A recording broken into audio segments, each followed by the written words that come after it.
একটা কথা আছে যে বিশ্বাসে মিলায় বস্তু, তর্কে বহুদূর। আপনি বিশ্বাস করলেন, আর যদি তর্ক করেন সেখানে আসলে কারো কিছু বলার থাকে না। তো আপনারা ব্যানার এবং হেডলাইনে দেখছেন যে আমি বলছি রাষ্ট্রপতির বক্তব্য এবং আমাদের সেই প্রসিকিউটর তাজুলের বহিষ্কার, এই বিষয়টা নিয়ে কথা বলো। তো তার আগে একটা কথা বলি, প্রমাণ দেওয়ার কোনো প্রয়োজন বোধ করি না। আমি শুধু এতটুকুই বলতে পারি, নেত্রীর সাথে আমার কথা হয়েছিল গত 3 দিন আগে, এবং সেই কথায় উনি আমাকে সর্বশেষ একটি কথাই বলেছিলেন যে রাশেদ, তুমি ইউটিউব ইনফ্লুয়েন্সার হিসাবে তুমি একটা জিনিস বলে দাও সবাইকে, যে আমার নির্দেশনা আছে যেটা, সেটা হচ্ছে সকলকে জেলা উপজেলা সিটি কর্পোরেশনের যতগুলো নির্বাচন আসছে সবগুলোর প্রস্তুতি নিতে। তখন আমি বলেছিলাম, নেত্রী এটা তো আপনি বললে ভালোই তো আমাদের। তখন উনি বলছে আগে তোমরা বলো, কারণ এটা সারা পৃথিবীকেই আমরা দেখাতে চাই যে আমরা নির্বাচনমুখী দল, এতটুকু বুঝো না তুমি? তো আসলে এরপর ওনার সাথে আর কথা বলার বা অন্য কোনো তর্ক করার মতন আমার শক্তি বা সাহস ছিল না। প্রচণ্ড নার্ভাস ফিল করছিলাম আমি তখন। এটা ছিল আমার নেত্রীর নির্দেশ। এখন নেত্রী হয়তো 2 দিন হোক, 4 দিন হোক, আর 10 দিন হোক, বলবেনই। এটা আমার প্রতি নেত্রীর নির্দেশ ছিল যাতে আমরা প্রচার করি। বলো যে ভাই আপনারাও আস্তে আস্তে প্রচার করেন সকলে। তার সঙ্গে কথা বলা যাক আমাদের এই রাষ্ট্রপতি। রাষ্ট্রপতি কালের কণ্ঠ সম্পাদকের সাথে সম্ভবত কথা বলেছেন, তখন তিনি বলেছিলেন যে ওনাকে যেতে দেওয়া হতো না, বিদেশি বিভিন্ন দাওয়াতেও ওনাকে যেতে দেওয়া হয়নি, এবং দেশের ভিতরে সমাবর্তন মানে ইউনিভার্সিটির সমাবর্তন যেখানে রাষ্ট্রপতি যায় সেখানেও ওনাকে যেতে দেওয়া হয়নি। মানে শিষ্টাচার বহির্ভূতভাবে চিঠি লিখে ওনাকে দিতেন যে এটা সিগনেচার করে দেন, বিদেশি মিশনগুলোতে বিদেশি রাষ্ট্রগুলোকে পাঠাতেন যে উনি খুবই ব্যস্ত। এই ধরনের বেয়াদবি করেছিল আসিফ নজরুল এবং আমাদের পরিবেশ আপা, সবাই আপনারা চিনেন সুন্দরী আপা। তো ওনাদের এহেন কর্মকাণ্ডের কথা মুখ খুলছেন এখন রাষ্ট্রপতি।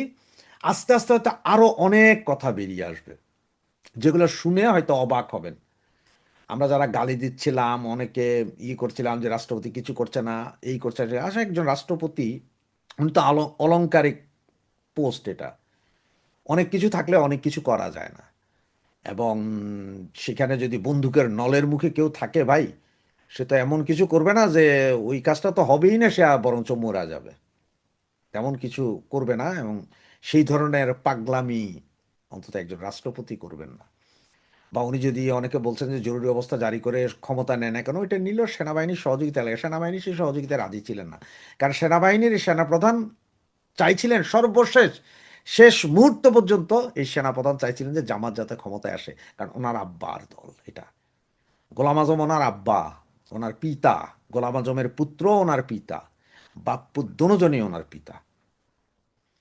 তো এই জন্য উনি পারেননি। তবে আস্তে আস্তে এখন আরো বের হবে, অনেক কিছুই বের হবে। আপনারা জানেন যে রাষ্ট্রপতি নিজেই বলেছেন ইলেকশনের পরে উনি ক্ষমতা ছেড়ে দিতে চান, উনি পদত্যাগ করতে চান। বিএনপি যদি কোনো নতুন রাষ্ট্রপতি দেয় হয়তো উনি চলে যাবেন। বিএনপি কাকে রাষ্ট্রপতি বানাবে সেটা অবশ্য মিলিয়ন ডলার কোয়েশ্চেন।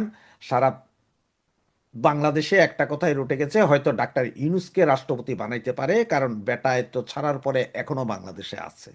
তার মানে ওনার কি ইচ্ছা বা ওনার সাথে কি চুক্তি হয়েছে সেটা সময় বলে দিবে। হানিমুন পিরিয়ড 100 দিনের আছে, এর ভিতরে অনেক কিছু জানবো, এরপরে হয়তো আমরা আলোচনা সমালোচনায় যেতে পারবো।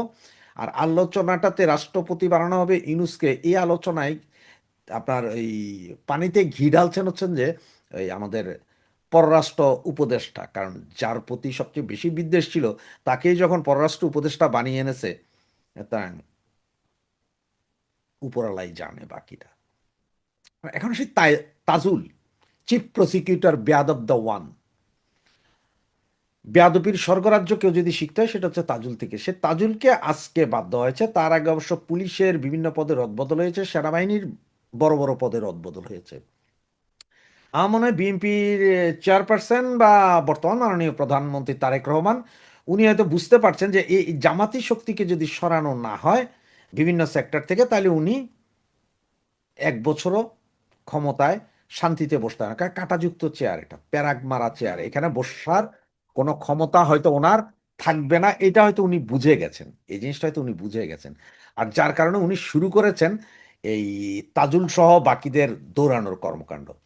তবে এক তাজুলকে না, বিচার বিভাগের ভেতরে জামাতের ঘাপটি মেরে থাকা যত জনের সবাইকেই আসলে বের করে দিতে হবে। আমি এর আগের একটা ভিডিওতে সরাসরি ওনাকে অনুরোধ জানিয়েছিলাম যে বিভিন্ন এম্বাসিগুলো থেকে আপনার যারা আছে টপ টু বটম, পিয়ন দারোয়ান থেকে শুরু করে অ্যাম্বাসেডার পর্যন্ত সবাইকে সরায় ফেলেন যদি আপনি শান্তিতে থাকতে চান। বাংলাদেশের টোটাল বিচার ব্যবস্থা সচিবালয় থেকে শুরু করে পুলিশ, সেনাবাহিনী, নেভি, বিমান বাহিনী থেকে শুরু করে সকলকে আপনার চেঞ্জ করেন, কারণ ওখানে আপনি আপনার লোক বসান, আপনার বিএমপি মনা লোক বসান বা ভাড়া করে হেন অন্য কারো বসান, কিন্তু জামাত বের করেন, না হলে অবস্থা খারাপ। আবার আজকে দুদিন ধরে দেখছেন যে এই যে এনসিপি আর জামাত, যেটা পাকিস্তানের এজেন্সি, এই দুজন এরা কিন্তু শুরু করেছে হল্লা চিল্লা, ওই করব সেই করব, হ্যান করব ত্যান করব, আমরা দ্বিতীয় বিপ্লব ডাকবো, এর পরের বার বিপ্লব। আজকে যেমন নাসিরুদ্দিন পাটোয়ারির আজকের একটা ভাষণ আছে, আমরা দ্বিতীয় বিপ্লব করে ফেলবো, সেই দিন আমরা এখানে বিপ্লবী সরকার করব, এগুলো বলছেন। এখন এগুলো বলছেন, এই চাপ তারেক রহমান কতটুকু নিতে পারেন বা ওনার মন্ত্রী পরিষদ কতটুকু নিতে পারেন সেটা হচ্ছে দেখার বিষয়। এবং তাজুলকে বের করে দেওয়া এটা আসলে ভালো হয়েছে, কারণ আমাদের যে আইসিটি, যে কোর্ট, যে কোর্টে আমাদের নেত্রীর বিচার অবৈধ বিচার করে ফাঁসির রায় দিয়ে দিয়েছে, এটা এই মামলার জন্য এটা আন্তর্জাতিক অপরাধ ট্রাইব্যুনাল, আন্তর্জাতিকভাবে স্বীকৃত যারা অপরাধ করে, যুদ্ধ অপরাধ, এটা মূলত যুদ্ধ অপরাধ। আর 24-এর এইটাতে অপরাধ তো শেখ হাসিনা না, অপরাধী তো এই জামাত ইসলাম। এই 24-এর এই অপরাধের জন্য বিচার করতে হলে আমাদের নিজস্ব আইন ব্যবস্থায় বিচার করা যাবে, সেটা যুদ্ধ অপরাধী ট্রাইব্যুনাল। এবং আপনারা জানেন যে এই ট্রাইব্যুনালের চিফ প্রসিকিউটরের সাথে আপনার এই ব্রিটেনের যে আইনজীবী ছিলেন, যিনি একসময় খালেদা জিয়ার ব্যাপারেও কথা বলতেন, বা যিনি এই যুদ্ধাপরাধী বিচারের সময় চেয়েছিলেন বাংলাদেশে এসে উনি যুদ্ধাপরাধী বিচার পরিচালনা করতেন, তাকে তাজুলের বুদ্ধিদাতা নিয়োগ দিয়েছিল সরকার, কিন্তু উনিও চুক্তি শেষের পর আর চুক্তি নবায়ন করতে চান না। সারা সরকার, মানে সরকার, তাজুল, জামাত সবাই চেষ্টা করছিল, কিন্তু উনি আর রাজি হন না, কারণ উনি কিছু সংস্কার চেয়েছেন। সংস্কারের মধ্যে উনি সবচেয়ে বড় সংস্কার হচ্ছে এইখানে যেই সব মামলার যেই সব বিচার হচ্ছে এগুলোর সাথে উনি আসলে একমত হতে পারছিলেন না। ভাই, ব্রিটেনের একজন আইনজীবী যিনি এখানে কেসি, মানে আপনার কিং চার্লস, এই মুহূর্তে যারা হাইয়েস্ট লেভেলের ইয়ে আছেন তারা পায় কিং চার্লস পদক, এইরকম পদক পাওয়া পর্যন্ত আলাদা। ওনারা আসলে এই যে মিথ্যায় যেই আইন বানানো হয়েছে, মিথ্যা যেই মামলাগুলো, এগুলো ওনারা ভালো করেই বুঝেন, যার কারণে উনি রাজি হননি। আর এখন হয়তো ওনারা বলতে পারেন, জামাতিরা বলতে পারেন যে উনি হয়তো আইনের কিছু বুঝেন না। ঘটনা তো সারা বাংলাদেশ চলে ব্রিটিশ আইনে, ব্রিটিশ আইনগুলোই বাংলাদেশ এখনো ফলো করেন। যারা জন্মদাতা তারাই জানেন না তাদের ছেলে মেয়েরা কেমন, এটা তো বললে আসলে ভুল হবে। আর তাজুলের বিরুদ্ধে এখন বেশ কিছু মামলা করা উচিত। প্রথম মামলাটা কি করা উচিত জানেন? ওই যে গুলি কইরা চুলে আগুন ধরে গেছে, চুলে আগুন ধরছে, গুলি কইরা মরে নাই, এই ধরনের বানোয়াট উদ্ভট কথাবার্তা বলার জন্য তার বিরুদ্ধে মামলা থাকা উচিত। আর সবশেষে আমার ভাই বোন, আমি এটা ছোট্ট একটা গল্প না, এটা একদম বাস্তব ঘটনা বলি।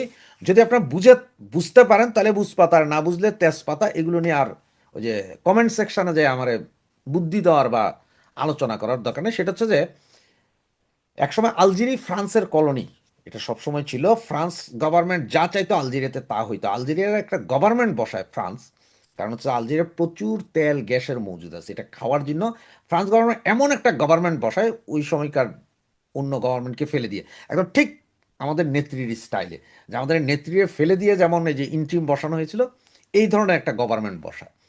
বসানোর পরে আস্তে আস্তে আস্তে আস্তে এই গভর্নমেন্ট বৈশা মানে প্রচণ্ড অত্যাচার করে, যা বাংলাদেশে গত 18 মাস করেছিল। এরপরে যেন তেন একটা ইয়ে করে আরেকজন বসায়। বসানোর পরে লেখা ওই যে অতীতে যেটা বসাইছিল সেই গভর্নমেন্ট ছিল মানে 3 বছরের মতো। সেই গভর্নমেন্টের যারা ছিল, যেসব ইনফ্লুয়েন্সার ছিল, এগুলোর তো পরবর্তী গভর্নমেন্ট এসে সব একটা একটা করে বের করে দিছে। বের করে দিয়ে তারা আবার সুসংগঠিত করছে, তাদেরকেও আবার সাপোর্ট দিচ্ছে ফ্রান্স। আর তখনই ফ্রান্সে থাকা আলজেরিয়ান নাগরিকরা এবং আলজেরিয়াতে থাকা আলজেরিয়ান নাগরিকরা ওই যে 3 বছরের যে সরকার, যারা অত্যাচার করেছিল তাদেরকে একে একে বিভিন্ন জায়গায় ওদের উপরে চালাইলো কি জানেন?